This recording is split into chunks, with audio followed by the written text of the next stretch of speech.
dengan mikroelektronika dan sistem berbasis kecerdasan buatan. Nah, dengan pengalaman akademik beliau, kontribusi ilmiah yang luas, pada hari ini beliau akan membawakan materi yang temanya mengenai peran artificial intelligence dalam mendukung kemajuan transformasi digital di era Society 5.0.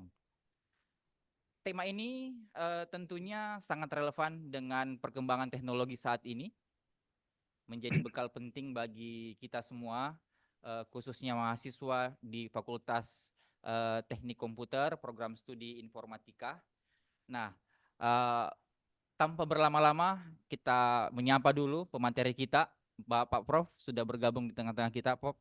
Selamat pagi, Ya, Prof. pagi. Ya, Assalamualaikum. sehat, Prof. Alhamdulillah. Alhamdulillah, ya. Saya sapa juga teman-teman kita, rekan-rekan dosen juga yang bergabung di dalam Zoom kita, serta mahasiswa-mahasiswa. Ya, Pak Dekan sudah bergabung juga bersama kita, membersamai kita di line Zoom ini, yang sementara study-nya di Makassar. Ya baik, untuk mengefektifkan waktu, kita masuk saja ke sesi pemaparan materi oleh Bapak Prof. Dr. Insinyur Andani MT IP UIC and Engineering. Kepada Bapak kami persilahkan dengan hormat. Ya, terima kasih.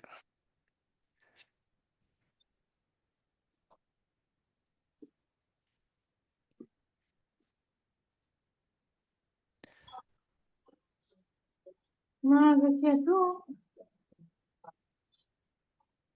Pak tahu tin orang tuh.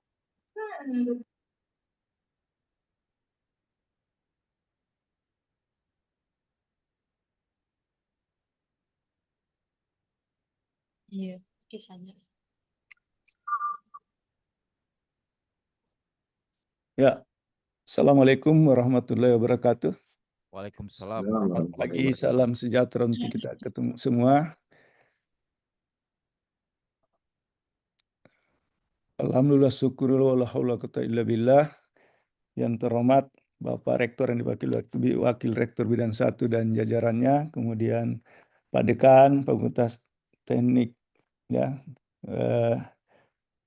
Komputer dan jajarannya, serta Ketua Program Studi dan dosen-dosen semua, serta adik-adik mahasiswa yang saya banggakan. Jadi pertama-tama mengucapkan terima kasih atas kepercayaan diberikan kepada saya untuk memberikan kuliah tamu pada rencana kuliah yang akan dilakukan oleh mahasiswa untuk perdana semester genap untuk tahun ini, tahun ajaran 2025-2026. Jadi pada hari ini saya coba memberikan materi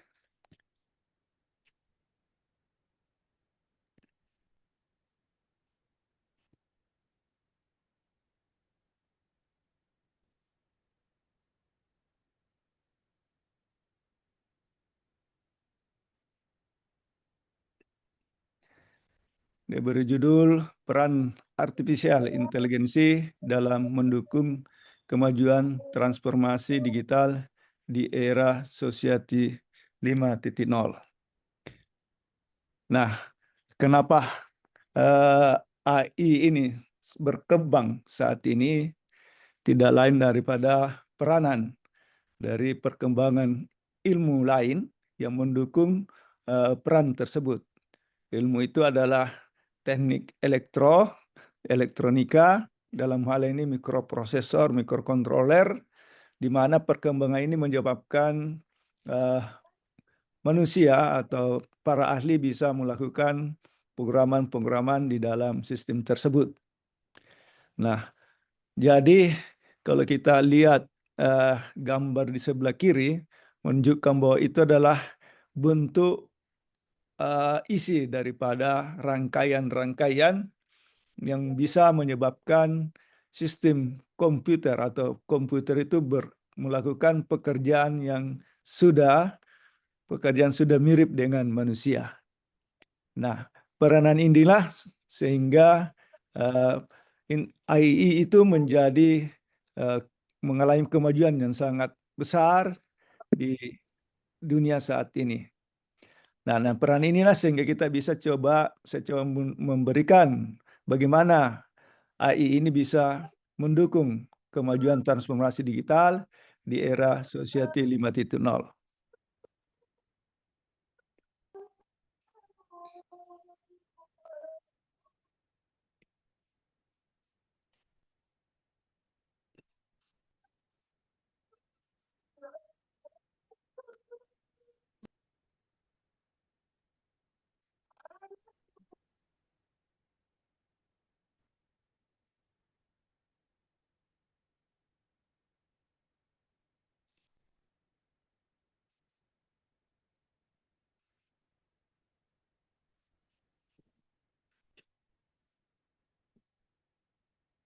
Sudah bergerak kiri.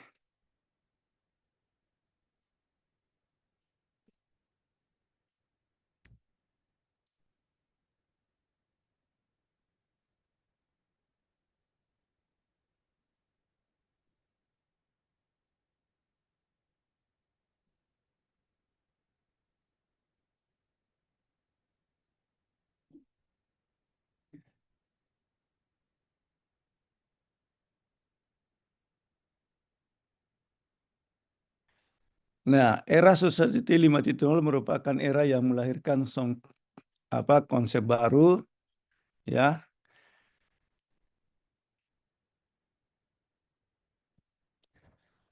yang menggunakan ilmu pengetahuan modern atau digitalisasi yang lahir dari negara Jepang. Jadi era 5.0 ini pertama-tama dikembangkan dari Jepang. Kenapa? Nanti kita lihat disebabkan karena perkembangan dari masalah penduduk yang terjadi di Jepang. Nah, sebuah konsep yang mendukung atau mengidentifikasi bahwa teknologi dan manusia akan hidup berdampingan. Nah, karena akan hidup berdampingan, maka perlu dilakukan atau kita menyesuaikan diri dengan perkembangan teknologi yang ada. Nah, dalam hal ini, dalam rangka meningkatkan kualitas taraf hidup manusia yang secara berkelanjutan. Jadi konsep bagaimana kita mendefinisikan bahwa teknologi dan manusia akan bisa hidup berdampingan untuk meningkatkan kualitas taraf hidup manusia secara berkelanjutan.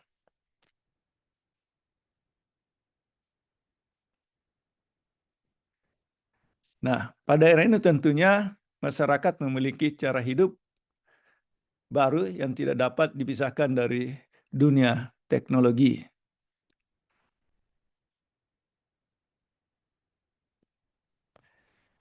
Nah, saya memperlihatkan suatu gambar, ada tangan manusia, kemudian ada kontroler, kemudian apa yang bisa dilakukan dari itu.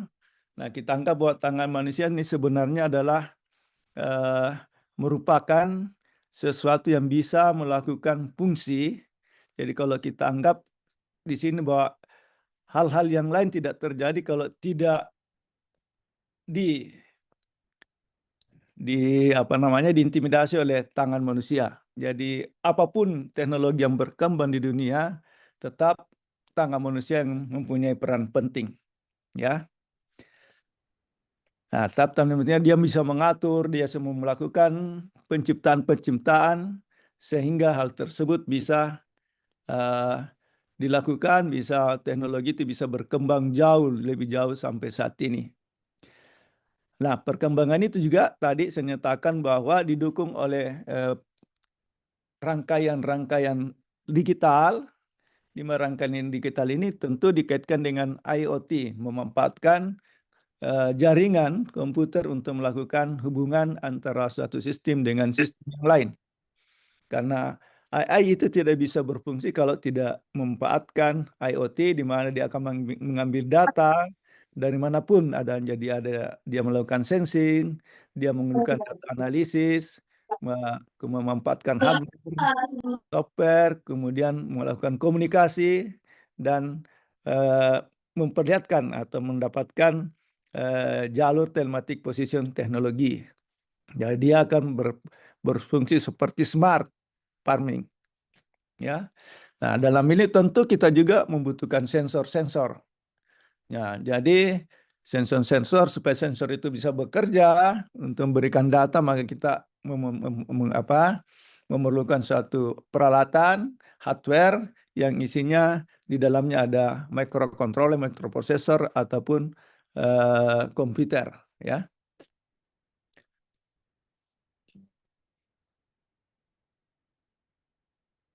Nah, kenapa tadi saya nyatakan bahwa hal itu dimulai dari Jepang? Karena kita tahu bahwa di Jepang itu ada hal yang saat ini sangat menjadi masalah di penduduk mereka. Yang pertama itu polusi penduduk Jepang mengalami penurunan setiap tahunnya. Jadi populasi penduduk Jepang itu mengalami penurunan setiap tahunnya, sehingga mereka saat ini membutuhkan tenaga kerja yang berasal dari luar Jepang.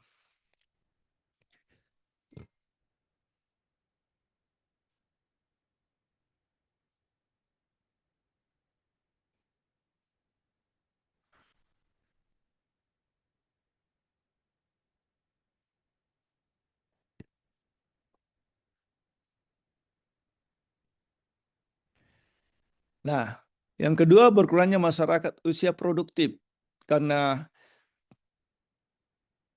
tadi menurut penduduknya, penurunan populasi penduduk menyebabkan berkurangnya masyarakat di usia produktif karena sebagian masyarakat yang ada sudah menjadi orang tua semua, sudah di atas batas waktu untuk melakukan pekerjaan-pekerjaan yang produktif. Nah, yang ketiga, saat ini penduduk Jepang itu enggan untuk menikah karena mereka lebih banyak tidak mau sibuk dan mementingkan pekerjaan daripada menjadi seorang istri. Karena di Jepang menjadi seorang istri tidak bisa bekerja lagi, ya.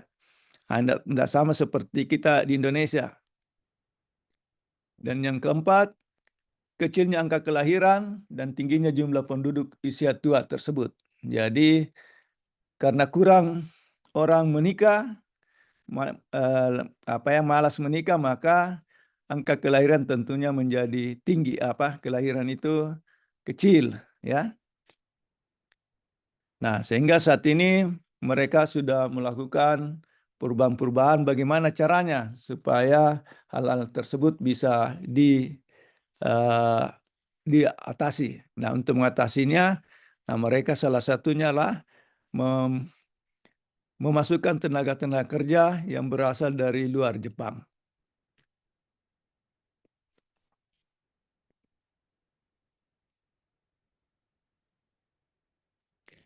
Nah, apa sebabnya? Apa menyebabkan hal ini terjadi? Karena akan mendukung Jepang pada zona darurat sehingga pemerintah Jepang terus berupaya dan berinovasi untuk menanggulangi permasalahan di negaranya dengan memanfaatkan teknologi yang ada. Nah, teknologi yang ada sekarang ini akan mereka manfaatkan bagaimana untuk mengatasi sebagian hal-hal yang terjadi di penduduk Jepang. Nah, tantangannya apa yang kita lalui di dunia saat ini? Maka kita orang Indonesia perlu mempersiapkan SDM yang berkualitas yang mampu memanfaatkan teknologi dengan sebaik mungkin. Jadi kalau di Indonesia ini perlu mempersiapkan SDM yang berkualitas yang mampu memanfaatkan teknologi dengan sebaik mungkin. Nah, pada era Society 5.0, hampir semua bidang pekerjaan, ya, bisa tergantikan yang pada dasarnya mengandalkan kemampuan intelektual. Nah, AI bukanlah hanya perangkat yang akan membantu manusia, melainkan juga bisa menggantikan manusia. Nah, ini di peran AI di bidang society era 5.0. Nah, dalam konsep masyarakat 5.0, relasi dunia nyata dan dunia nyata tercapai tingkat yang tinggi, di mana kecerdasan buatan atau artificial intelligence akan sangat dominan, hampir 80% yang tertanam pada peralatan rumah tangga. Ya.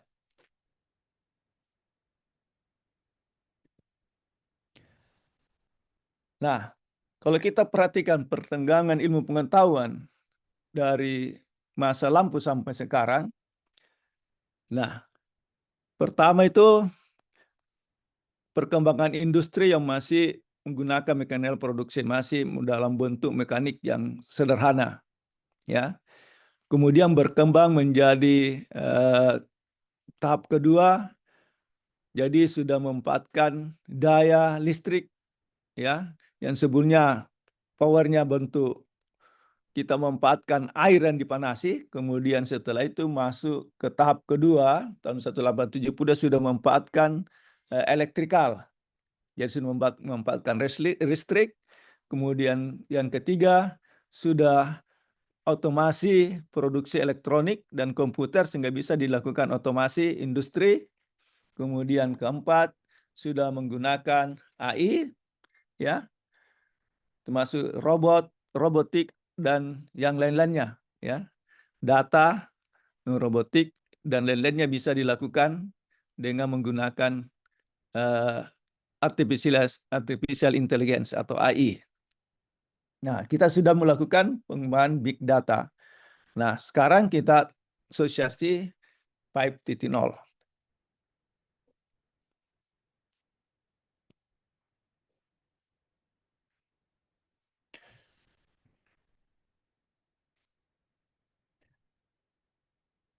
Nah, melihat sejarah perkembangan industri waktu itu, maka juga dipengaruhi oleh adanya virus corona yang terjadi di tahun 2000-an, 1919 sampai 2021, ya, 2009-2021. Ternyata di balik terjadinya bisa menyebabkan perkembangan teknologi yang lain. Karena pada saat itu kita tidak bisa berinteraksi secara langsung terhadap tetangga kita, terhadap orang di rumah sendiri. Kemudian dari hal ini terdapat hikmah yang positif, sehingga waktu itu kita melakukan kuliah secara daring dan seterusnya, ya. Nah, kemudian saat ini kita sudah memanfaatkan suatu teknologi yang bisa melakukan pengambilan data dengan memanfaatkan teknologi yang sekarang banyak digunakan, ya. Ya, memanfaatkan kamera, memanfaatkan sensor, ya. Nah, itu dikaitkan dengan tadi IoT, ya.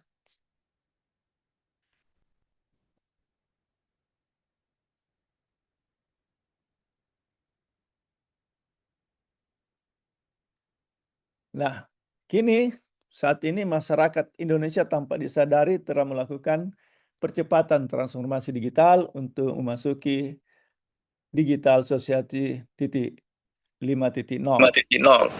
Ya. Nah, hal ini bisa kita lihat dengan perkembangan yang sangat besar dalam penelitian-penelitian dilakukan oleh para pakar-pakar teknologi, para dosen, ya, pada peneliti, melakukan hal-hal di mana kita bisa melakukan pengambilan data, kita berada di tempat kita, kemudian data-data yang ada, baik itu di bidang pertanian, kedokteran, dan lain-lain itu bisa dilakukan, ya. Jadi kita bisa, dokter itu bisa melakukan evaluasi terhadap penyakit seseorang sehingga dia bisa menyarankan obat apa yang harus diberikan, menyarankan apa yang harus dilakukan oleh orang atau suster yang jauh dari tempat dokter tersebut, ya.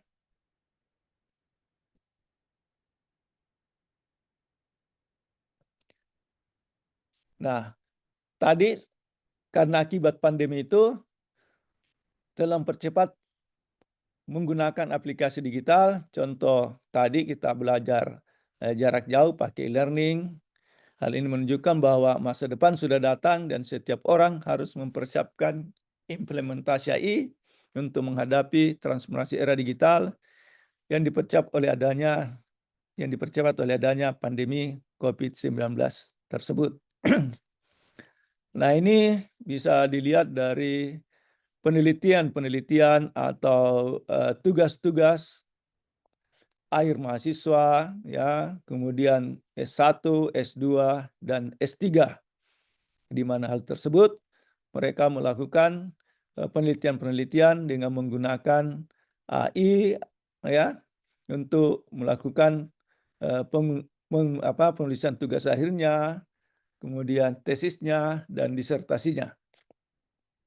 Nah, untuk mahasiswa-mahasiswa yang ada sekarang banyak melakukan, ya, penelitian-penelitian, utamanya orang teknik informatika, ya, sistem informasi, melakukan hal tersebut yang memanfaatkan AI. Nah, kenapa harus AI? Ya.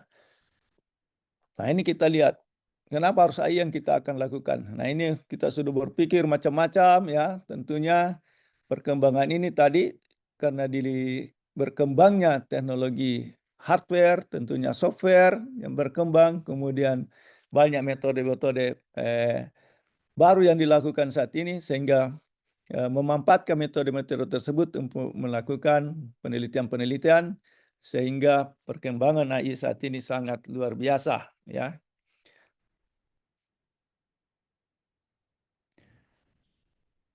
Nah, AI itu bisa kita nyatakan sebagai things like humans. Jadi bagaimana berpikir seperti manusia. Jadi human thinking aktif. Kemudian bagaimana manusia berfungsi sebagai require intelligence. Jadi bersikap seperti manusia, ya. Bersifat berpikir seperti manusia.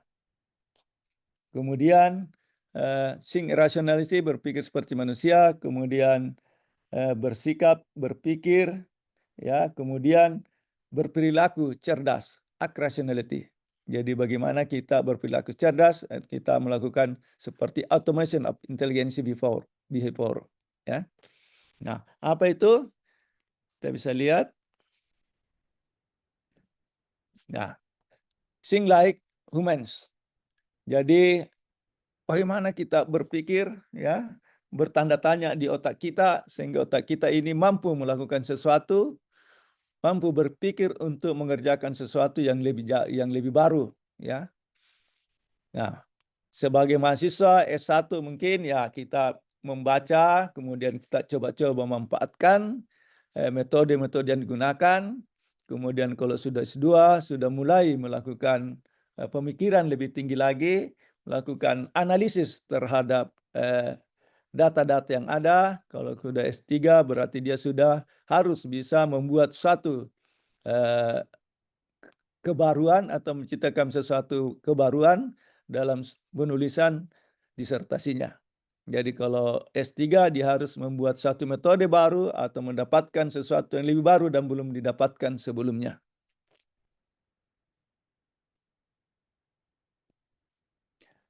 Jadi art like humas ini adalah bertindak atau bersikap seperti manusia. Saya nyatakan tadi bagaimana menurut Kurzweil bahwa the art of printing machine then performance function that require intelligence when be permitted by people, ya, untuk manusia. Jadi bagaimana seni menciptakan mesin yang melakukan fungsi yang membutuhkan kecerdasan ketiga dilakukan oleh masyarakat. Ya, bagaimana kita bisa menciptakan mesin yang melakukan fungsi yang membutuhkan kecerdasan kita dan dilakukan oleh masyarakat.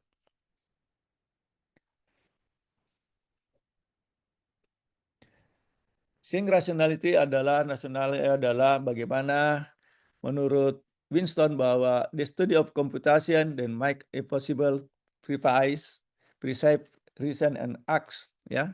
Jadi studi tentang komputasi yang memungkinkan untuk memahami, bernalar dan bertindak. Ya, jadi di sini kita melakukan komputasi untuk memungkinkan ketika kita bisa memahami sesuatu, bisa melakukan nalar dan bertindak untuk memperbaiki hal tersebut. Nah, di mana kondisi ketika manusia berupaya mengambil sebanyak mungkin keuntungan dan menghindari kerugian. Jadi ada pertimbangan di sini.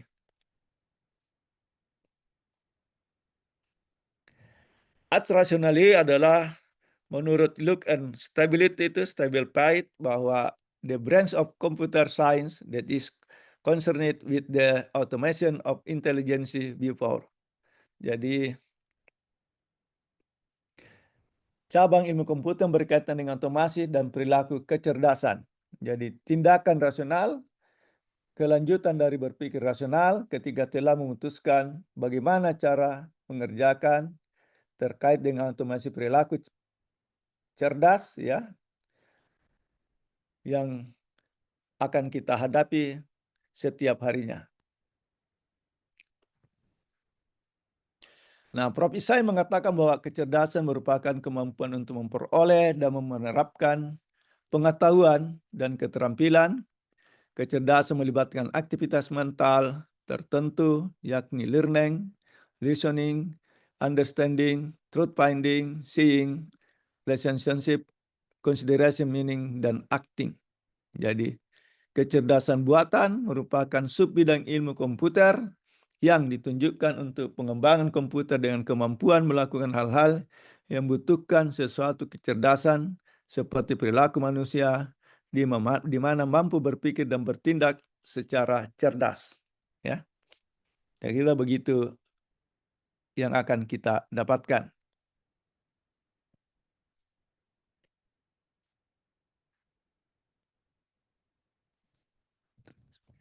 Nah, skop AI adalah banyak sekali skop AI yang kita dapatkan. Kita bisa with, read, speak, and listening, pakai NLP, see and process what we see. Kita menggunakan computer vision, kemudian understand environment and act fluidity atau pakai robotik. Kemudian kita recognition objek itu pattern recognition. Kita melakukan pattern recognition. Nah, ini banyak sekali yang bisa kita manfaatkan untuk keadaan kita sehari-hari, bisa menganalisis dan semuanya. Kemudian kalau mahasiswa S1 bisa menggunakan ini semua untuk menggunakan dalam penulisan tugas akhirnya, S2 maupun S3.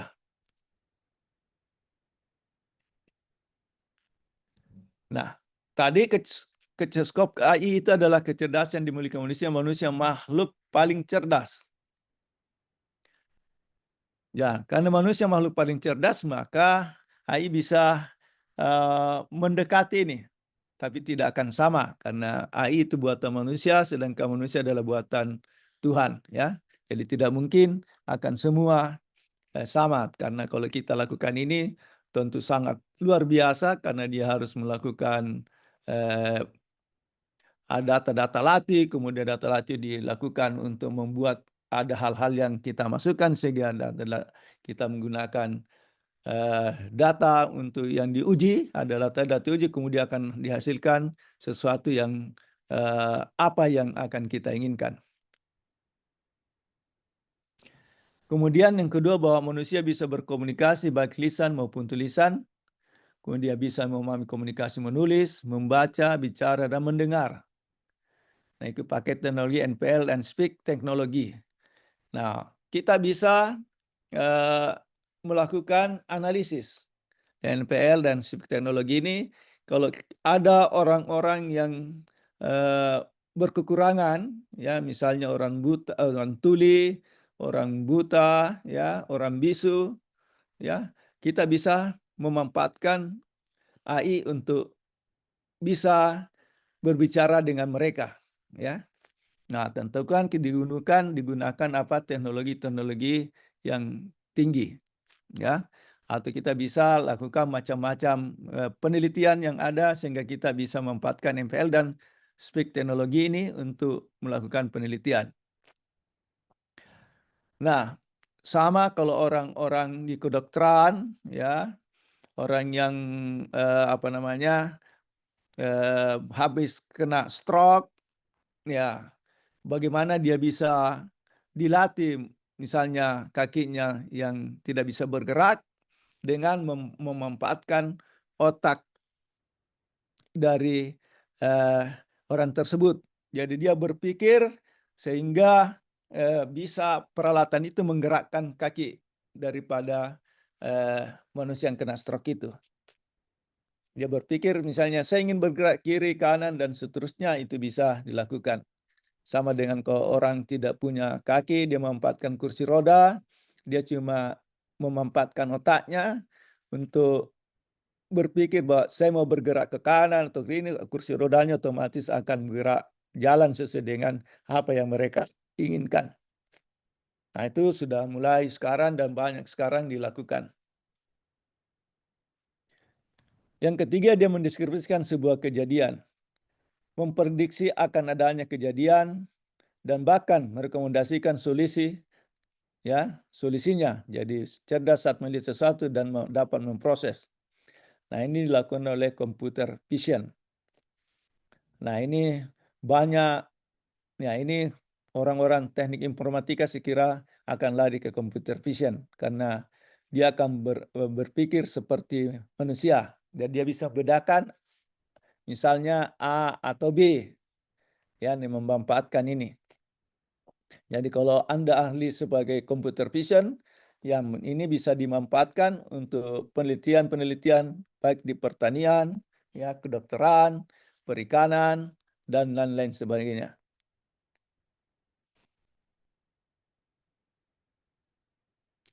Kemudian saat melihat lingkungan dapat menyikapi apa yang ada di lingkungannya. Misalnya memanfaatkan teknologi robotik.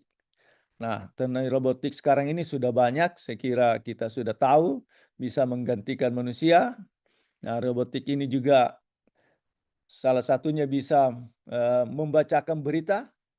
Nah, itu sudah terjadi di Republik Cina.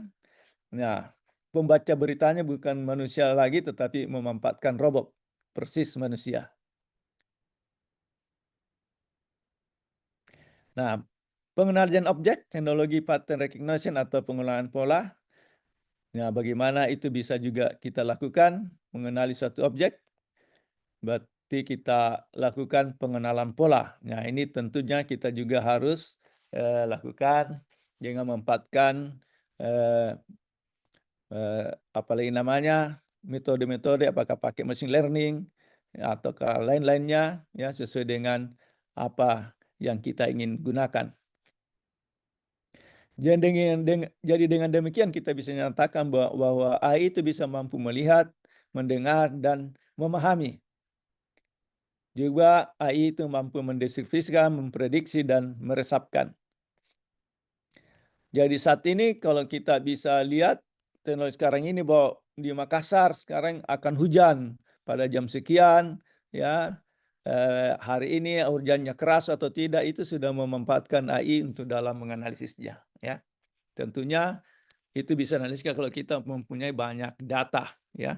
Data tersebut dibuat pola-pola sehingga kita bisa nyatakan bahwa akan hal-hal tersebut akan terjadi.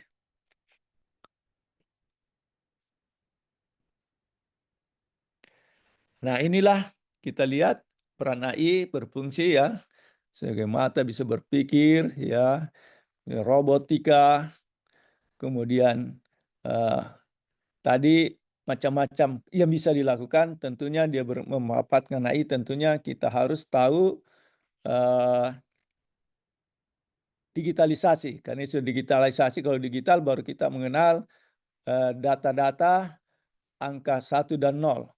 Jadi orang sebut biner, ya, angka 1 yang biner. Jadi kita harus mengerti tentang binary. Binary itu adalah memanfaatkan bekerja sistem tersebut dengan secara digitalisasi. Dan digitalisasi bahwa kita menggunakan angka 1 dan 0. Nah, kombinasi-kombinasi inilah yang akan kita susun, kita lakukan dengan memanfaatkan hardware yang ada sehingga semua kegiatan-kegiatan bisa dirancangkan, bisa diciptakan, bisa dibuat, ya, untuk melakukan kegiatan-kegiatan yang ada di sekitar kita. Jadi dengan demikian kita bisa nyatakan bahwa teknologi yang dapat mengontrol penggunaannya dalam beraktivitas sehari-hari, mengontrol pola makan, dan lain-lain, adanya mobil tanpa awak, drone pengirim barang, robot pembajak sawah, dan masih banyak lagi kegiatan atau kecanggihan teknologi yang nantinya membantu manusia dalam segala pekerjaan. Nah, kalau kita di perkebunan, kita memanfaatkan drone, kita terbangkan, kita bisa tahu misalnya kalau kita punya kebun yang besar, ya misalnya di Palopo kita ingin kebun durian yang banyak, punya kebun durian kita bisa memanfaatkan drone untuk melihat penyakitnya, kita bisa melihat buahnya, kapan bisa diambil dan seterusnya. Dia menambahkan drone, kemudian dianalisis data yang diambil dari drone itu, kemudian kita bisa menganalisis, kemudian kita nyatakan bahwa ada di pohon durian ini ada penyakit yang bisa menyebabkan, jadi kita bisa melakukan pencegahan sebelumnya, ya. Apa itu di sawit atau pertanian lain, kakao dan seterusnya, kita memakai drone untuk melakukan pengamatan, melakukan data diambil secara real time, kemudian kita proses. Nah, tentu kalau kita lakukan proses, kita memanfaatkan AI tentunya, ya.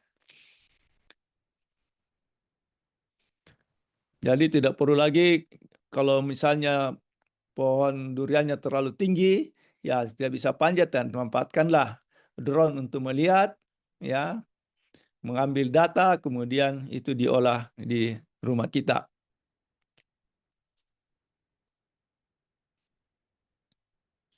Nah, apa strategi artifisial yang nasional Indonesia yang lakukan saat ini adalah dalam bidang kesehatan, reformasi birokrasi. Kalau bidang kesehatan saat ini sudah banyak dilakukan pengembangan ini, ya, dan masih banyak lagi ya saat ini penelitian, ya, seperti yang kami sudah lakukan saat ini. Kita bisa melihat kecantikan seorang, apakah di mukanya ada penyakit yang bisa menyebabkan dianalisis, ya, penyakitnya apa, ya, berjerawat dan sebelum jerawatnya bagaimana dan seterusnya. Kemudian kita juga bisa melihat memanfaatkan AI, apakah dia stres atau tidak. Anak-anak yang ada di sekolah, sedang sekolah, bisa kita analisis apa mengalami stres atau tidak dan sebagainya. Kemudian reformasi birokrasi yang ada di perkantoran, ada di industri, ada di kita bisa perbaiki, ya. Misalnya di industri kita bisa lakukan otomasi, tidak perlu lagi terlalu banyak orang, apalagi di tempat-tempat yang bisa menyebabkan hal kecelakaan besar, ya. Daerah yang panasnya sampai misalnya 150 derajat, ya bisa kita pakai sensor saja di situ melihat apakah suhu atau yang kita inginkan sudah sesuai dengan apa yang diharapkan, ya. Kemudian kalau ada output kita punya hasil industri misalnya, ada hasil yang tidak sesuai dengan kita bisa tahu di mana letak kesalahannya, secara otomatis bisa diketahui. Kemudian pendidikan dan riset, saya kira banyak dilakukan saat ini, ya. Kita melakukan mengajar dengan memanfaatkan macam-macam teknologi, dan tentunya kita bisa juga melakukan riset-riset yang saat ini, utamanya para peneliti dan mahasiswa yang S3 malah melakukan riset-riset seperti ini. Kemudian ketahanan pangan, seperti tadi kita bisa memanfaatkan drone untuk melihat apakah ada penyakit atau dan lain-lain. Bisa kita apakah ada penyakit ataupun hama, ya. Hama itu maksudnya kalau di daerah hamanya bisa babi, bisa apa, ya. Kalau penyakit, ya tentunya penyakit yang menyebabkan buahnya rusak. Mobilitas dan smart city. Ya, bagaimana pergerakan dari orang di suatu kota bisa diatur sedemikian rupa sehingga di kota itu terjadi perjalanan lalu lintas yang bagus, ya. Nah, di smart home juga, di rumah juga bisa kita rancang bagaimana kita di rumah-rumah itu bisa memanfaatkan teknologi ini, AI ini sehingga kita tidak perlu bersusah-susah ya. Masuk rumah, baru di depan sudah garasinya sudah terbuka otomatis, ya pintu masuk ke pintu lagi di depan pintunya terbuka, masuk ke dalam, otomatis lampunya menyala kalau malam. Kalau dia siang, gorden itu bisa dibuat otomatis tertutup dan terbuka dan seterusnya ya.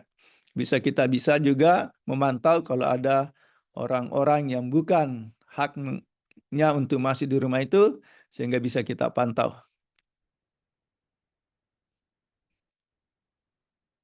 Nah, apa manfaat dan kelebihan dari penggunaan AI pada setiap kegiatan manusia? Ada beberapa desain contohnya yang kita berikan. Adalah kita lakukan optimalisasi pekerjaan. Pekerjaan itu bisa diselesaikan secara cepat, ya. Nah, misalnya kita menganalisis suatu data bisa dengan menggunakan AI mungkin bisa lebih cepat, ya. Bisa lebih cepat daripada kalau kita gunakan secara manual.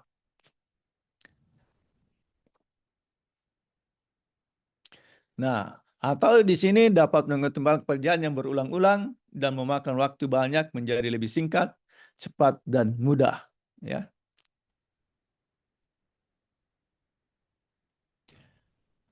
Dalam AI, kita mengenal istilah learning, reasoning, dan self-correction, atau pembelajaran, penalaran, dan koreksi diri. Dengan kata lain bahwa AI itu membutuhkan strategi kerja lebih struktur dan penggunaan waktu yang lebih singkat dengan hasil yang lebih optimal. Karena dia sudah bisa melakukan pembelajaran, dia melakukan penalaran di situ, dan kalau ada hal-hal dia bisa koreksi diri sendiri. Ya. Nah, dengan demikian, itu bisa kita optimalkan pekerjaan kita, kalau kita memanfaatkan IT.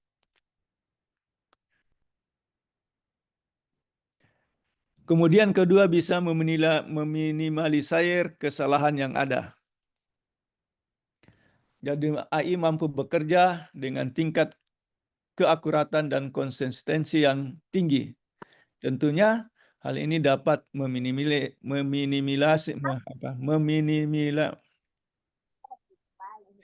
meminimalisir kesalahan yang dilakukan manusia atau human error. AI juga dapat dimanfaatkan untuk mempelajari data dalam jumlah besar, sehingga kita mampu memberikan keputusan terbaik. Oleh sebab itu, AI disimpulkan dapat meminimalisir kerugian yang akan terjadi.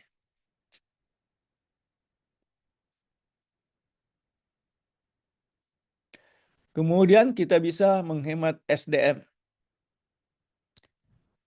AI mampu memperkecil atau meminimalisir peran manusia dalam berbagai bidang pekerjaan. Ya, pekerjaan apa saja manusianya kita bisa kurangi, jangan terlalu banyak, ya, sehingga peran di sini pekerjaan itu bisa selesai juga dengan baik.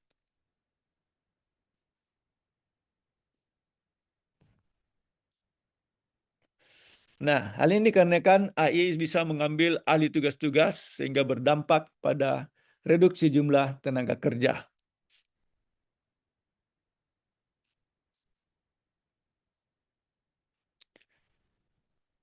Yang keempat, andalan di dunia kesehatan. Ya, tadi bicara banyak, AI dan dunia kesehatan merupakan pasangan yang serasi.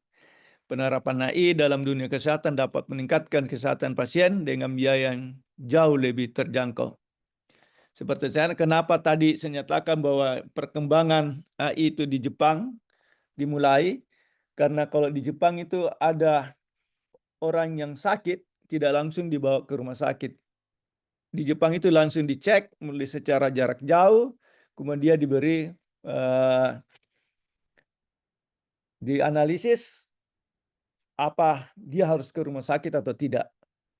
Kemudian akan diberikan sesuatu yang bisa ditangani sementara sebelum, misalnya kalau penyakitnya masih bisa ditangani sementara sebelum diantar ke rumah sakit, ya.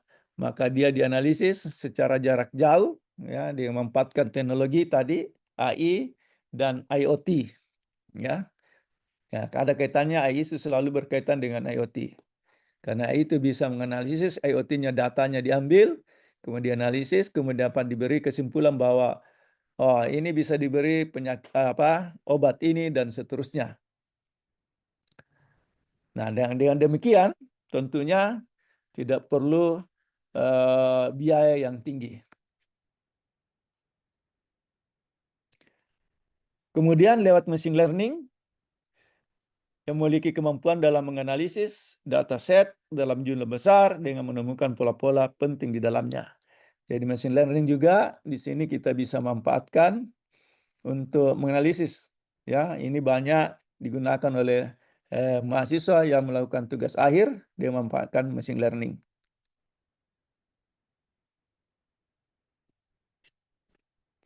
Kemudian kelima, menunjang proses pembelajaran. Ya, salah satu 4 AI paling dasar dalam dunia pendidikan adalah yakni menunjang proses pembelajaran. Ya,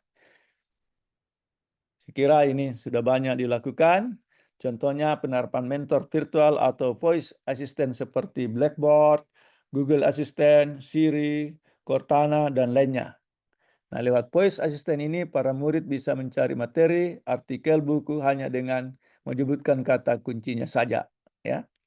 Nah, sekarang ini AI bisa kita buat sehingga muncul suatu tugas akhir. Jadi tugas akhir bisa memanfaatkan AI untuk membantu kita. Tapi tidak bisa diam di sini karena tentunya masih banyak hal-hal yang tidak sesuai, ya. Jangan percaya 100% kalau kita menggunakan AI. Makanya saat ini beberapa negara sudah tidak memberikan tugas yang ini, dia melakukan ujiannya dilakukan secara lisan, ya.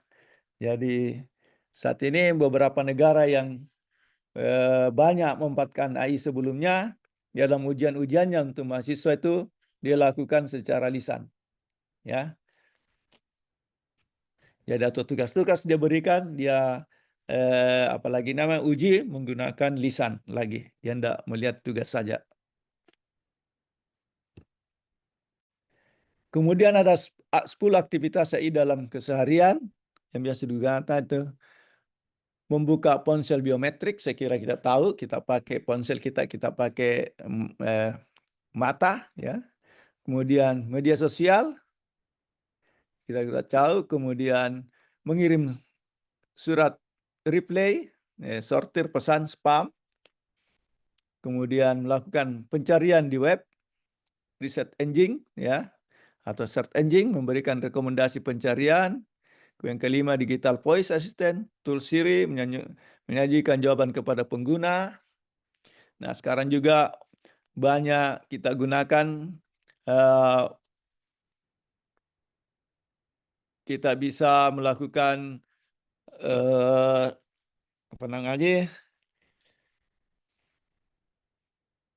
merubah bahasa secara otomatis, ya. Jadi kalau kita tidak mengenal orang, kalau orang kita kita tidak bisa berbicara mengerti bahasanya, tentu ada penerjemah yang langsung kita gunakan. Kita berbicara dan bisa diartikan ke dalam bahasa masing-masing.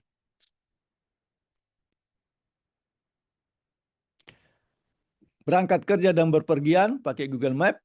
Ya, ini sudah banyak digunakan, ya. Kalau kita di kota-kota, kita tinggal masukkan arahnya kemana, dan arahkan jalannya kemana saja kita inginkan. Yang dicarikan jalan yang terpendek, ya, jalan yang terpendek. Kalau ada jalan yang padat atau itu dia akan alihkan ke jalan lain. Kemudian berbelanja, ya, rekomendasi produk, mengumpulkan informasi kebiasaan berbelanja konsumen.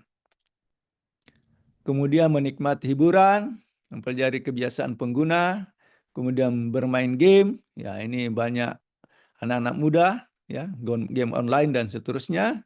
Kemudian aktivitas banking. Nah, saat ini kita banking itu sudah pakai SMS banking, sudah pakai langsung di HP kita bisa aktifkan SMS banking, dan yang selain itu kita bisa mail banking, ya. Nah, jadi pekerjaan yang tergantikan dengan menggunakan AI adalah customer service, chatbot, kemudian profesi penerjemahan, seperti saya nyatakan tadi, kemudian pekerja pabrik. Jadi kita tidak perlu lagi menggunakan penerjemah kalau kita jalan, kita menggunakan ponsel saja, kita bisa berbicara dan diterjemahkan ke dalam bahasa yang di mana kita berada, apakah bahasa Inggris, bahasa Cina, bahasa Jepang, Korea, dan seterusnya. Kemudian pekerjaan pabrik, akuntan, ya. Kemudian teller bank, jadi kita sekarang tidak perlu pakai teller, langsung ke ATM atau pakai QRIS, ya. Kemudian petugas perpustakaan, ya tidak perlu lagi ada pekerja, kita tinggal masuk mau cari buku langsung ada sistem di situ. Kemudian pelayanan restoran itu kalau kita ke negara-negara besar tidak ada lagi yang melayani kita, orang melayani kita sudah pakai robot, ya. Dia pakai conveyor dan seterusnya akan bergerak. Jadi pesan saja nanti akan datang pasti di depan kita dengan menggunakan conveyor, ya.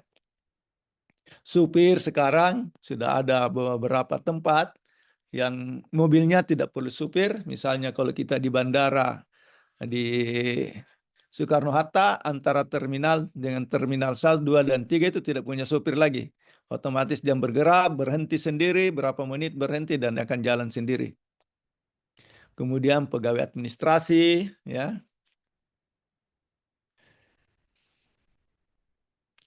Nah, how about your job? Bagaimana job kita? Nah, kantor berita di Cina, Xinhua News melakukan peluncuran presenter TV virtual Cina, ya, di Cina. Jadi hadir dengan setelan jas, keren dengan suara berbobot.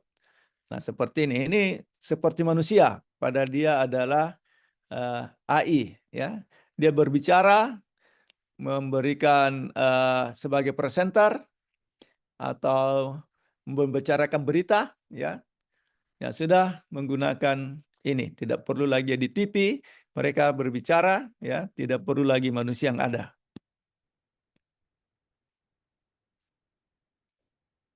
Kemudian robot, ya, robot kita sekiranya sini sudah banyak kita lihat.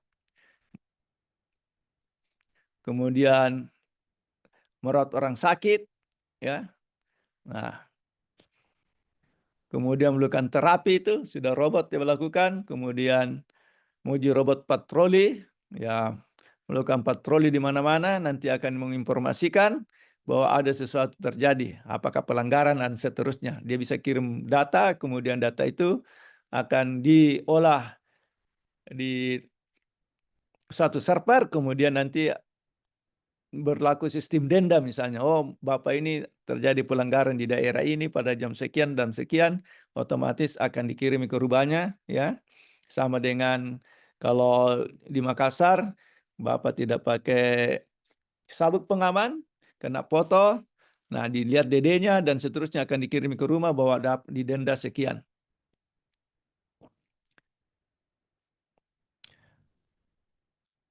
Kemudian apabila lain yang ada adalah optimis memiliki kecepatan 8 km per jam dan mampu membawa beban sebanyak 68 kg.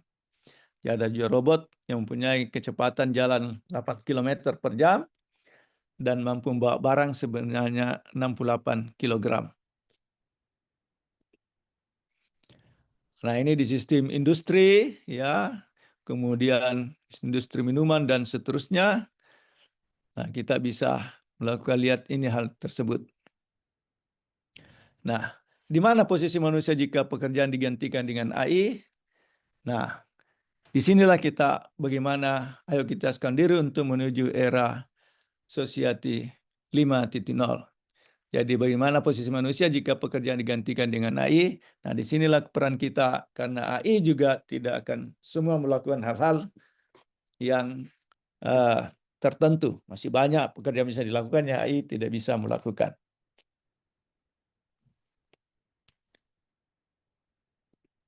Saya kira itu yang bisa saya berikan secara umum.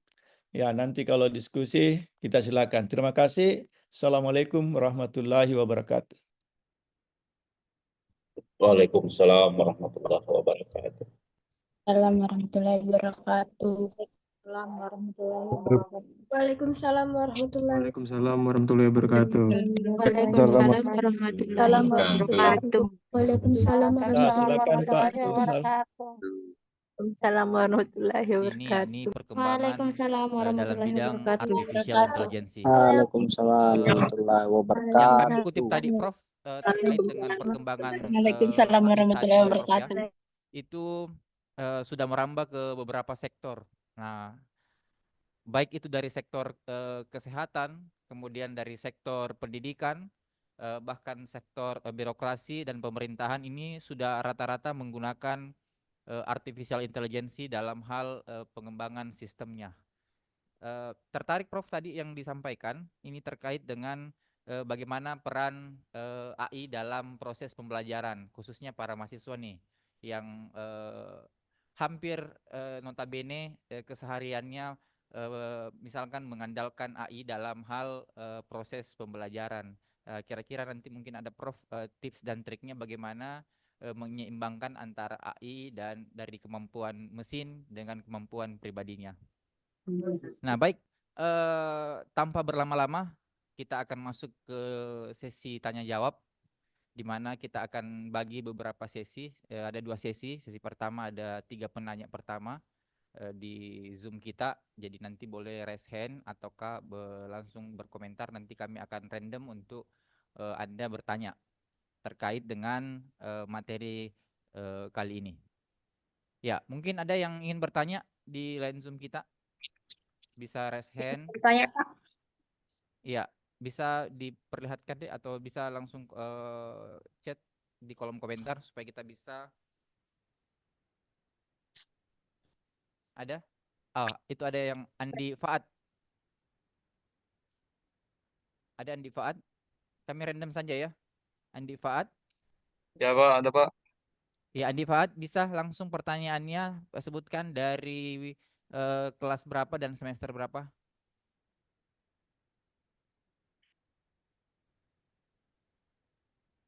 Ya, Faad. Ya, baik. Assalamualaikum warahmatullahi wabarakatuh. Waalaikumsalam warahmatullahi Warahmatullahi wabarakatuh. wabarakatuh. Izin bertanya Pak, saya Muhammad Andi Faat, mahasiswa Fakultas Komputer semester 8, konsentrasi web design. Jadi langsung saya pertanyaan saya Pak Prof. Saya izin bertanya. Jadi kita sudah melihat slide tadi mengenai pekerjaan yang tergantikan. Tetapi saya mengambil kesimpulan di sini sebenarnya AI ini hanya menggantikan peran kita sebagai operator lapangan, Pak Prof. Jadi mengingat dalam konsep kita society 5.0, setiap divisi tetap membutuhkan kontrol manusia sebagai pengambil keputusan atau human in the loop. Jadi apakah ini artinya jumlah lapangan kerja sebenarnya tidak berkurang, Prof, melainkan hanya standar kualifikasinya? Dan bagaimana kita sebagai calon atau manusia yang akan memegang kendali ini memiliki jenis soft skill seperti apa dan sertifikasi spesifik apa yang dibutuhkan bagi kami calon pekerja atas kendali penuh atas AI ini, Prof. Hanya itu pertanyaan saya, Pak Prof. Apa bisa dipahami atau perlu saya ulang, Pak Prof? Ya, sudah. Makasih. Langsung Oh iya, dijawab ya, Ya, satu-satu ya. silakan Pak, langsung dijawab, Ya. Prof. ya. Ya, Terima kasih. Assalamualaikum warahmatullahi wabarakatuh. Jadi Andi Faat ini Pak At ini sudah semester 8 ya. Iya, Pak. Semester 8, jadi mudah-mudahan sudah tugas akhir ya. Iya, Pak. Ya, mudah-mudahan bisa selesai tepat waktu. Amin. Terima kasih banyak, Pak. Ya, jadi bagaimana kita bisa melihat kan kendali apa yang kita bisa lakukan, kemudian pengontrolannya bagaimana kalau AI sekarang, karena kita melihat bahwa yang tergantikan itu hanya kontrol di lapangan ya. Iya, Pak. Nah, sebenarnya itu betul. Nah, cuma kebanyakan kalau di dunia kesehatan dia membantu seorang dokter lebih cepat menganalisis datanya. Misalnya tadi nyatakan dari rongseng ya, dari rongseng itu diambil data. Nah, kemudian di bagaimana kita evaluasi bahwa ada data yang sebelumnya sudah di data latih, kemudian dimasuk data uji. Nah, itu dibandingkan dia masuk kategori mana. Jadi kalau dokternya tidak ada pada saat itu bisa diambil sesuatu penanganan yang lebih cepat supaya orang ini tidak misalnya mendekat meninggal, tidak meninggal secara ini ya, kan masih bisa ditangani dulu, lebih cepat ditangani. Misalnya orang stroke, ya ditangani cepat. Apa yang harus dilakukan? Ya, meskipun dokternya belum datang. Nah, itu adalah cara-cara. Jadi sebenarnya tidak banyak juga yang digantikan karena tetap dia orang harus berpikir kalau ada sesuatu hal yang lain. Nah, mereka AI ini tidak bisa melakukan. Jadi apa yang kita spesifikasi yang akan kita lakukan? Nah, kalau orang informatik saya kira jauh lebih bagus ya belajar mengenai metode-metode apa yang kita bisa manfaatkan. Tadi machine learning, ada lagi yang lain ya. Apakah pakai apa sih lupa ini Pak Nirsal ini lebih mereka lagi Pak Nirsal sedang S3 kan. Nah, itu banyak ilmu didapat itu Pak Nirsal di Makassar, apalagi di tempatnya Prof Bayu. Siap, Nah, Prof. metode-metode yang digunakan itu sangat banyak. Jadi kuasailah metode dengan apa. Kalau kita sebagai mahasiswa banyak belajar, kemudian kompetensi kita arahkan ke satu kompetensi yang kira-kira yang mana kita kuasai. Tidak usah kita ambil banyak kompetensi ya. Kita arahkan, maka misalnya kita mau ke computer vision saja kita jangan mengarah ke tempat-tempat lain lagi.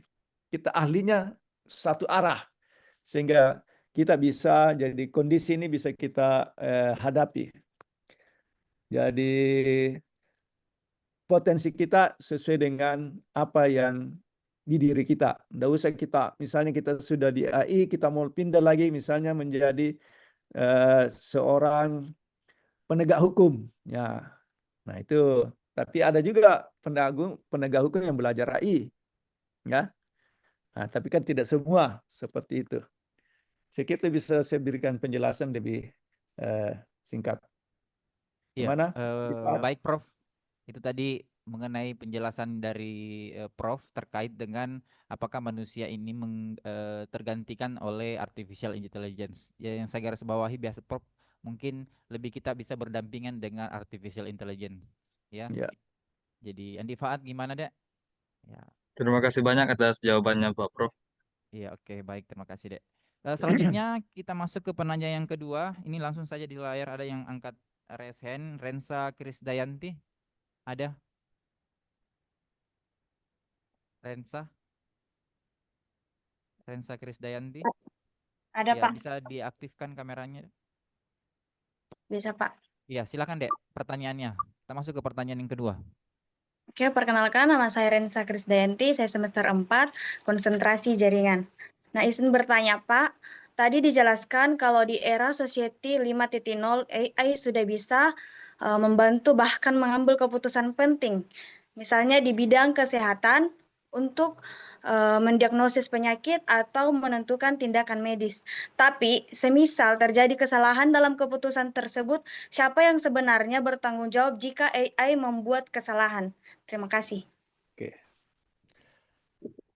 Oke, langsung dijawab silakan, Prof. Pak. Langsung dijawab. Ya. Ya, terima kasih pertanyaannya. Kalau ada kesalahan, siapa yang bertanggung jawab? Nah, Ya, Pak. kalau di AI itu, kalau ada sesuatu yang baru, dia tidak bisa memberikan keputusan. Jadi AI itu memberikan keputusan berdasarkan data yang ada sebelumnya. Karena dia akan mempelajari orang ini bagaimana dia, misalnya ada penyakit. Kan di AI itu sudah ada data-data penyakit yang sebelumnya yang dimasukkan, dianalisis berdasarkan itu. Kalau dia dapatkan satu, dia akan menjawab bahwa tidak mengerti atau hasilnya tidak ada, ya. Nah, tentunya yang bertanggung jawab tetap dari ini tentunya akan dikirim sesuatu. Makanya tadi saya nyatakan bahwa kalau ada sesuatu hal yang tidak bisa dilakukan, maka ada informasi bahwa dia harus segera diinfokan atau segera dibawa ke rumah sakit. Nah, kalau masih bisa ditangani dengan menggunakan AI dengan memberikan penanganan sementara ya bisa dilakukan. Kalau tidak, otomatis akan diinfokan bahwa segera dibawa ke rumah sakit. Sekira begitu ininya ya. Baik, Pak. Iya, Terima kasih atas Rensa. jawabannya. Ya, itulah tadi ya jawaban terkait dengan Prof keputusan. Jadi AI itu lebih ke arah data set ya. Jadi terkait Prof kemarin juga saya buat penelitian Prof terkait dengan deteksi penyakit berbasis citra. Jadi saya coba membandingkan beberapa data Prof, dataset dengan data latih. Ternyata misalkan ada update penyakit baru itu sistemnya tidak terload. Jadi terkait Ya. tadi yang disampaikan Prof tadi sangat relevan terhadap pengambilan keputusan di dalam bidang artificial intelligence. Ya, baik, satu penanya lagi mungkin dari lain tadi ada yang angkat tangan, Naila Natasha. Ada Naila Natasha? Bisa aktifkan kamera? Ya, Pak. Ya, silakan Naila Natasha. Sebentar.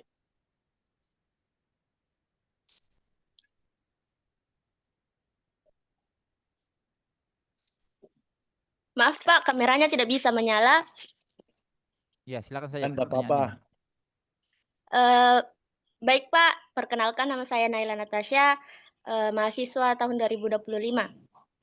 Jadi, pertanyaannya yaitu, melihat slide yang tadi, Pak, kalau kita bisa mencari data atau informasi dari AI. Jadi pertanyaannya, apakah benar bahwa setiap kali kita menggunakan AI, misalnya untuk mencari gambar atau mencari informasi, secara tidak langsung dapat menghabiskan air bersih kita karena pusat data atau server membutuhkan pendinginan?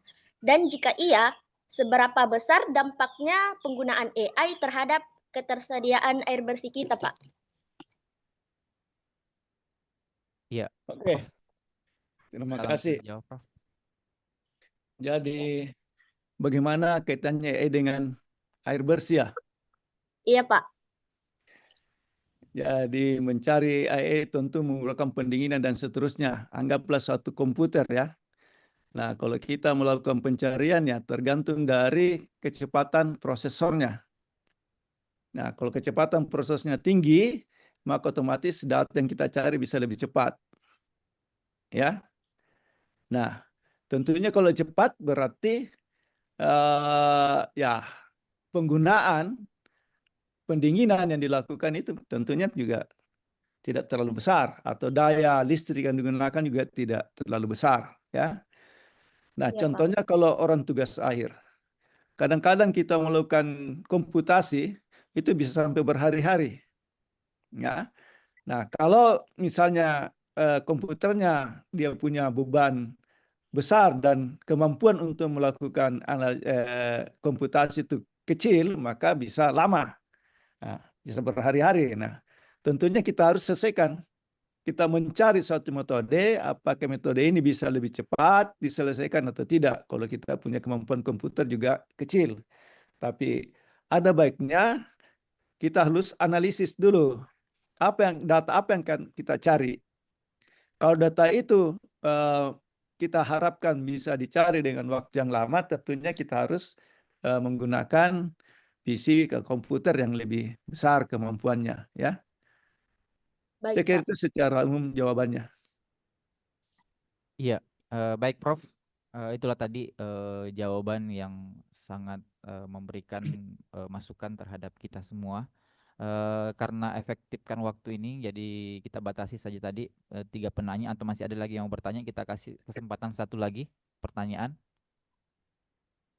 Satu pertanyaan lagi sebelum kita tutup. Mungkin dari Bapak Ibu dosen ada yang ingin ditanyakan karena ini sangat relevan terhadap pembelajaran kita saat ini. Tentunya di semester genap ini banyak pembelajaran-pembelajaran yang akan kita nanti hadapi terkait dengan bagaimana artificial intelligence. Terkait juga ini Prof, saya di semester ini juga saya pribadi mengajar tentang ilmu citra digital Prof, yang notabene semua keputusannya itu berkaitan dengan analisis data tren dan data latih Prof. Iya, betul. Nah, itu Jadi harus ini kita tadi lihat. saya sudah lihat slide-nya Prof. Kayaknya menjadi inspirasi juga nanti saya pada saat memberikan pembelajaran kepada mahasiswa bagaimana bisa menganalisis khususnya dalam bidang misalkan pertanian, kemudian bidang pendidikan maupun bidang kesehatan. Ya, satu lagi mungkin ada pertanyaan?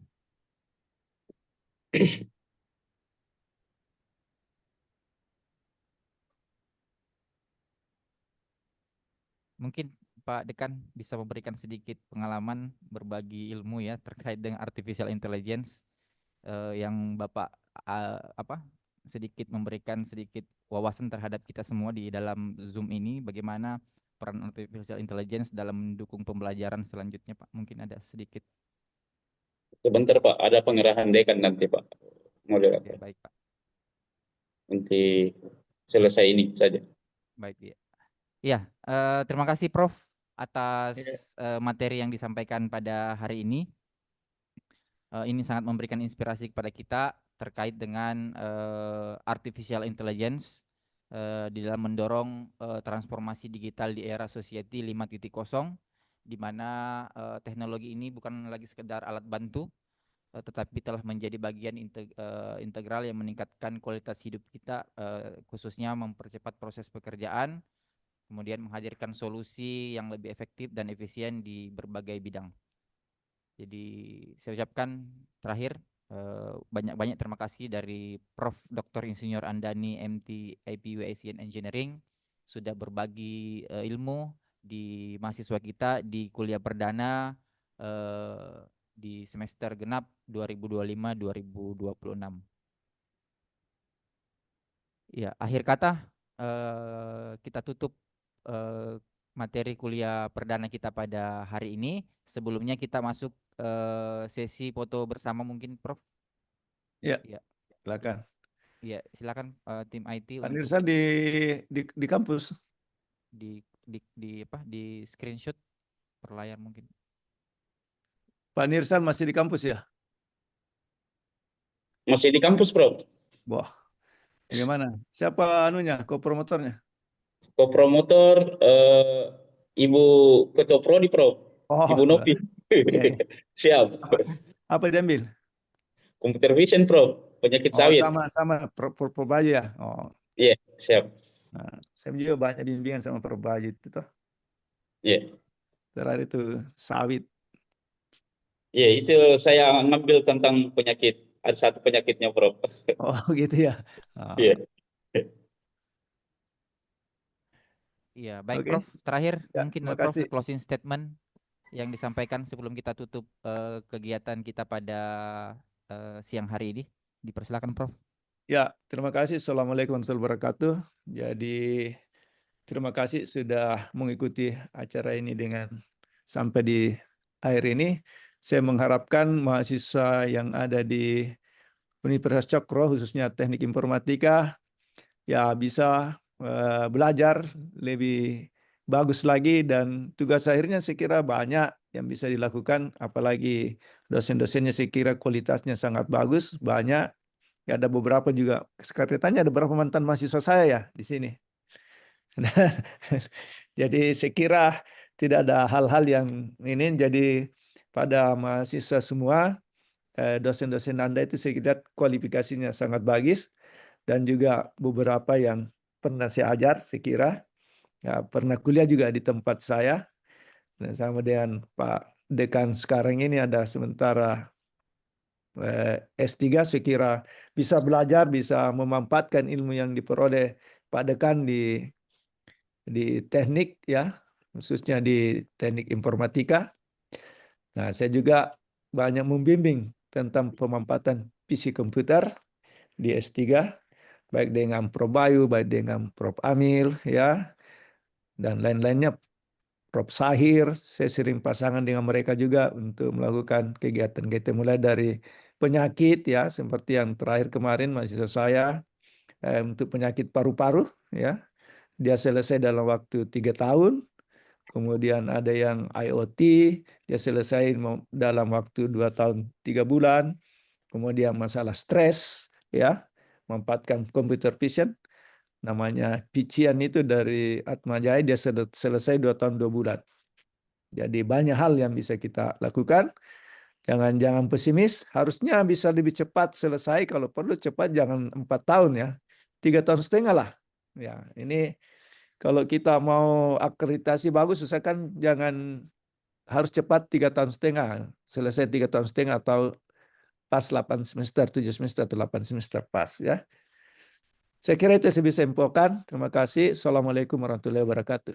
Waalaikumsalam warahmatullahi wabarakatuh. Waalaikumsalam warahmatullahi wabarakatuh. Waalaikumsalam Prof. warahmatullahi wabarakatuh. Terima kasih Prof atas Waalaikumsalam materinya. warahmatullahi wabarakatuh. Waalaikumsalam warahmatullahi wabarakatuh. Baik, Moderator, terakhir saya bisa mengundurkan diri ya? silakan Prof. Iya, terima kasih Prof Ya. atas materinya. Ya, makasih banyak. Assalamualaikum warahmatullahi wabarakatuh. Waalaikumsalam Waalaikumsalam. Ya. Waalaikumsalam warahmatullahi wabarakatuh. Warahmatullahi wabarakatuh. Ya, baik, berakhirnya rangkaian materi pada kali ini. Izinkan saya selaku moderator untuk closing di sesi materi kali ini. Nanti saya serahkan kembali kepada MC. Demikian, wabillahi taufiq wal hidayah. Wassalamualaikum warahmatullahi wabarakatuh. Waalaikumsalam warahmatullahi wabarakatuh. Waalaikumsalam warahmatullahi wabarakatuh. Waalaikumsalam. Waalaikumsalam warahmatullahi wabarakatuh.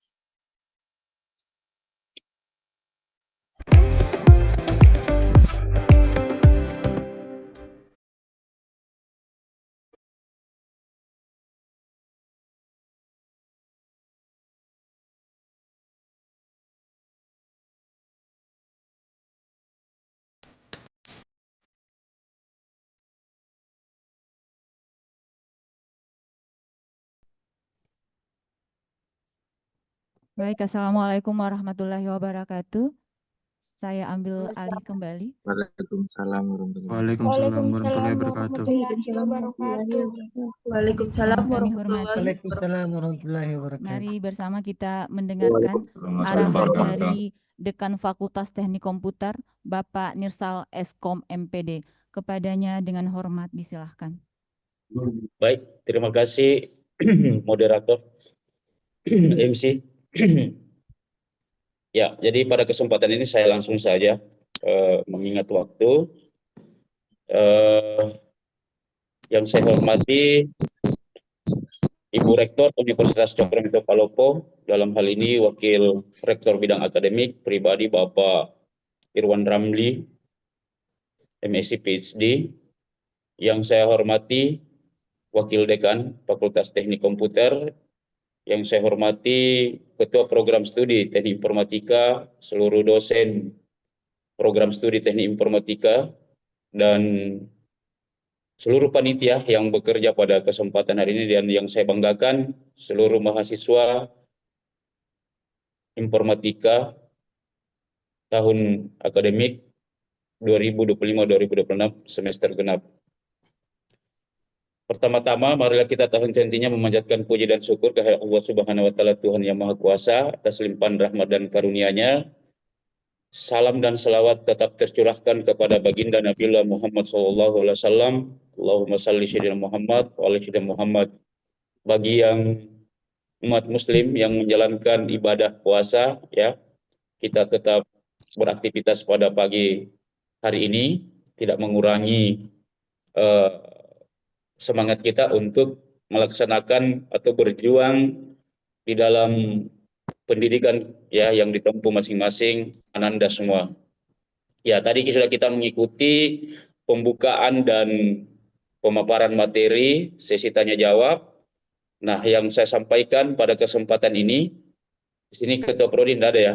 Jadi saya sebenarnya berharap ke panitia tadi malam ini ada slide yang ditampilkan terkait dengan visi misi Universitas Cokroaminoto Palopo dan visi misi Fakultas Teknik Komputer serta visi misi program studi. Ya, jadi harapan saya nanti di-share lewat dosen PA, ya. Kami share lewat dosen PA untuk dipahami visi misi dari 3 tingkatan tersebut, dari universitas, fakultas, dan program studi. Nah, itu yang pertama. Yang kedua, tentu pesan tadi dari Pak WR1 bahwa dengan dimulainya kuliah perdana berarti kita sudah mulai kuliah. Ya, jadi hari ini kita sudah melaksanakan awal dari kuliah perdana. Cuman ini memang ada kendala teknis di panitia, baik itu dari segi koordinasi yang tadinya kita mau share ke YouTube, ya share ke YouTube untuk bisa ditonton semua mahasiswa.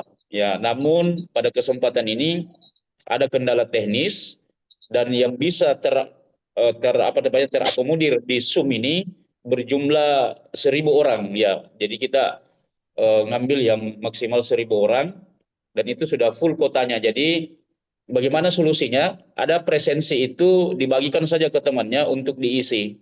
Nanti file yang direkord oleh tim itu di-upload nanti di YouTube, bisa dilihat di situ nanti pemaparan materinya. Sampaikan seperti itu ke temannya semua ya.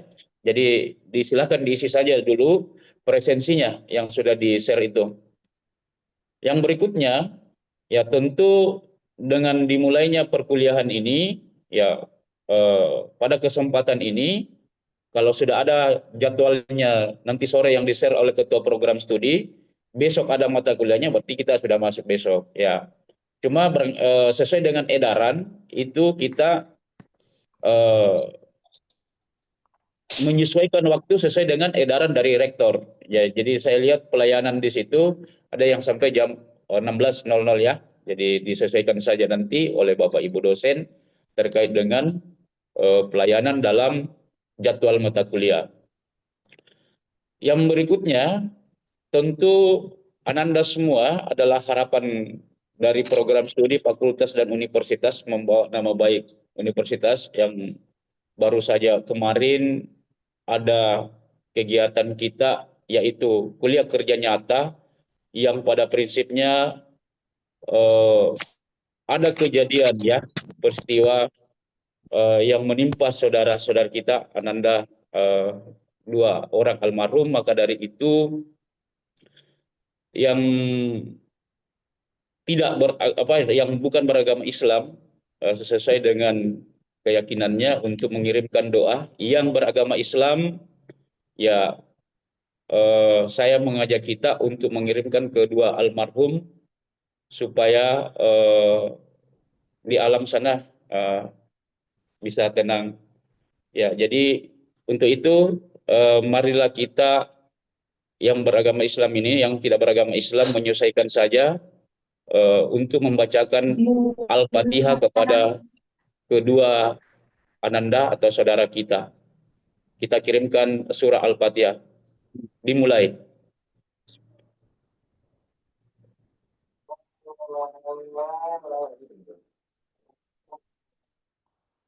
Ya, selesai. Baik Anandaku semua. Nah, saya mulai dulu dari semester 8 yang sudah pulang dari tempat KKN. Nah, yang sudah pulang dari tempat KKN ini tentunya harus menyelesaikan laporan, karena kalau saya tidak salah besok itu ada kegiatan KKN penarikan ya, penarikan. Barangkali ada ketua di sini Pak Soehardi. Selanjutnya memperhatikan registrasinya, jangan sampai registrasi itu tidak dilakukan, karena yang kita hitung registrasi itu ya, yang dimaksud dengan registrasi adalah mahasiswa yang memprogram mata kuliah, apakah itu mata kuliah yang tertinggal atau memprogram skripsi seminar, ya, memprogram skripsi seminar atau tinggal skripsi. Ya. Jadi yang sudah skripsi di bulan yang sudah seminar yang angkatan 2022, yang sudah seminar di semester ganjil bulan 11 12 kemarin, kalau memang memungkinkan untuk selesai di bulan April, ya jadi itu sebenarnya kan wisudanya maksud saya di bulan April dan memenuhi rentang waktu 2 bulan dari seminar proposal, maka boleh wisuda bulan 4. Nah, jadi itu yang angkatan 2022 ya, yang tinggal skripsi saja. Selanjutnya, ya, yang terlambat registrasi, yang belum registrasi sampai hari ini sudah kuliah perdana, itu silakan hubungi penasehat akademiknya untuk dikomunikasikan dengan ketua program studi agar segera mengisi KRS. Ya, jadi itu untuk semester 8. Selanjutnya untuk semester 6, ya tentunya harapan saya bersungguh-sungguh untuk melaksanakan proses perkuliahan, karena nanti di pertengahan bulan 5 ini ada Ibu Rohama selaku MC untuk mengurus praktek dunia kerja. Ya, praktek dunia kerja. Nah, praktek dunia kerja ini mudah-mudahan tidak ada halangan bisa kita laksanakan nanti di bulan 5 atau sampai bulan 6. Ya. Nah, untuk mengenai tempat silahkan komunikasi nanti dengan Ibu Rohama. Apakah Ibu Rohama yang mencarikan atau boleh mahasiswanya untuk menyampaikan tempatnya di Ibu Rohama. Ya. Jadi seperti itu. Jadi harapan saya tidak ada nilainya yang bermasalah.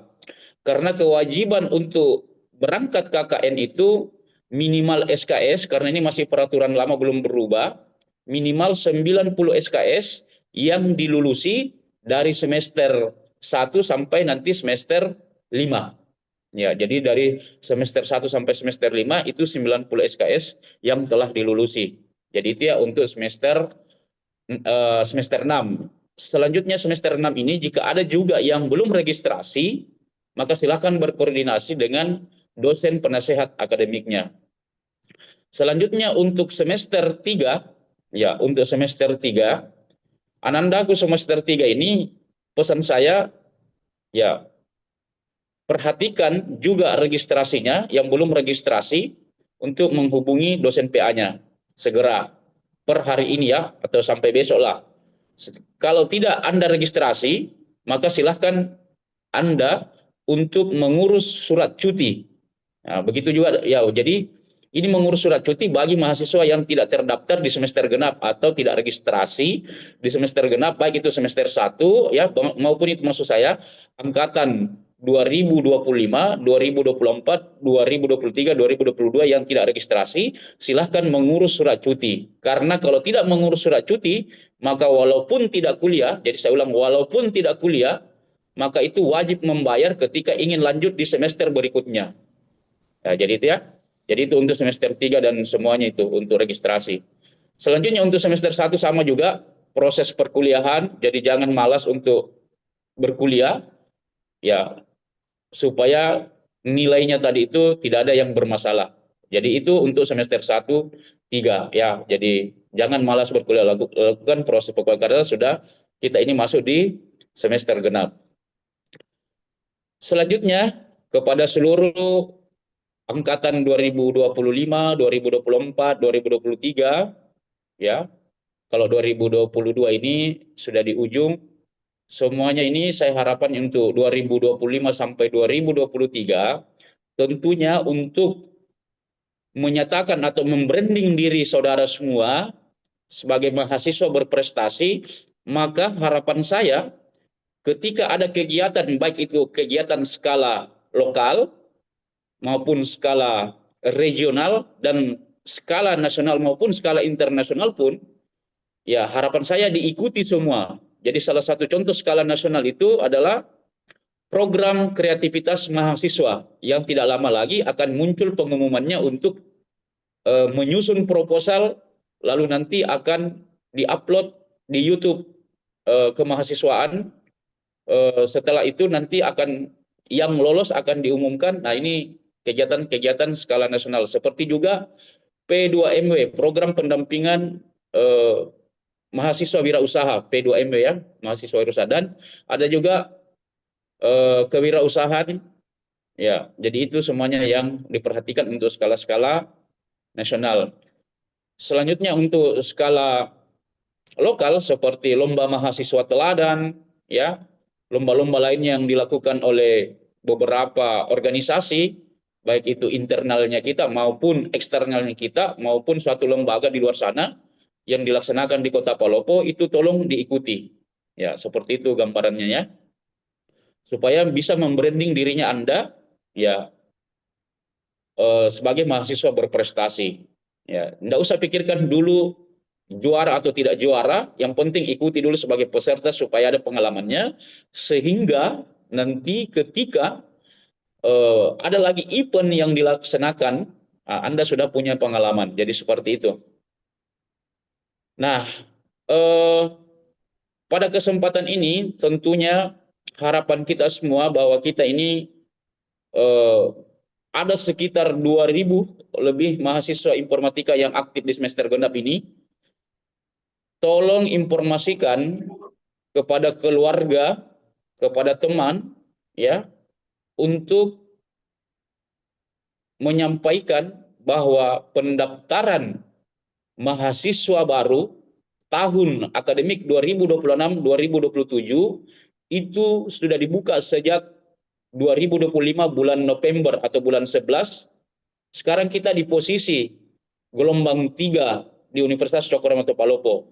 Ya, harapannya bisa masuk di program studi informatika keluarga atau tetangga atau teman yang Anda rekomendasikan kuliah di Universitas Cokro Aminoto Palopo. Kalau tidak mau ambil informatika, masih ada 12 program studi yang ada di Universitas Cokro Aminoto Palopo. Ya. Terakhir, jaga kesehatan, ya. Rajin kuliah. Yang semester 8 manfaatkan waktu supaya bisa selesai tepat waktu. Terima kasih kepada seluruh Bapak Ibu dosen, wakil dekan dan ketua program studi, kepada seluruh panitia yang sudah bekerja untuk kegiatan kuliah perdana ini, ya Bapak Ibu dosen yang sudah bekerja luar biasa, memberikan informasi atau nasihat kepada seluruh anak PA-nya, saya ucapkan banyak terima kasih kepada anandaku semua, mahasiswa informatika, ya jaga nama baik keluarga, jaga nama baik alma mater kita, Universitas Cokro Aminoto Palopo. Saya akhiri, wabillahi taufiq wal hidayah, wassalamualaikum warahmatullahi wabarakatuh. Waalaikumsalam warahmatullahi wabarakatuh. Waalaikumsalam warahmatullahi Waalaikumsalam warahmatullahi atas arahannya Bapak Dekan.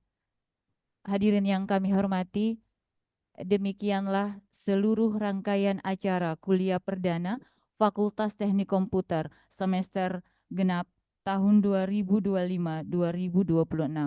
Terima kasih atas kehadiran, perhatian, dan kerjasamanya. Mohon maaf atas segala kekurangan. Wabillahi taufiq wal hidayah. Wassalamualaikum warahmatullahi wabarakatuh dan selamat pagi. Waalaikumsalam warahmatullahi wabarakatuh. Waalaikumsalam warahmatullahi wabarakatuh. Waalaikumsalam. Waalaikumsalam. Nih dari depur melahirkan ini.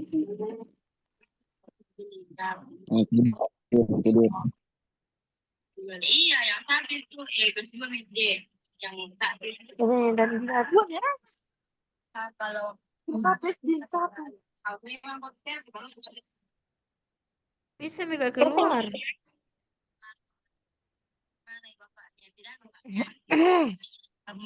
Yo, bisa mega keluar maka memasak. Info bukbar. Info mokel. Info mokel. Info mokel, guys. Info Keluar Udah keluar. Tapi kita keluar semua. Ya masih ada kan? Lah. Begitu. Masih ada Gak Tahir di sini. Auril nama aku, Auril.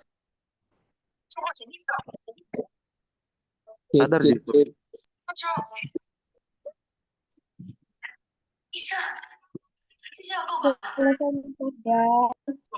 Info mokel. Kemudian bukan bukan. Problem itu.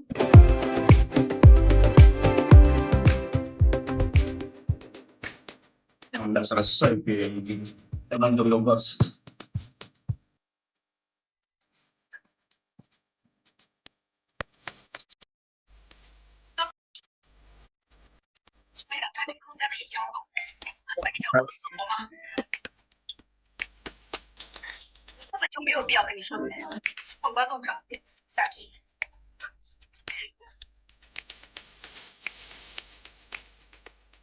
aja.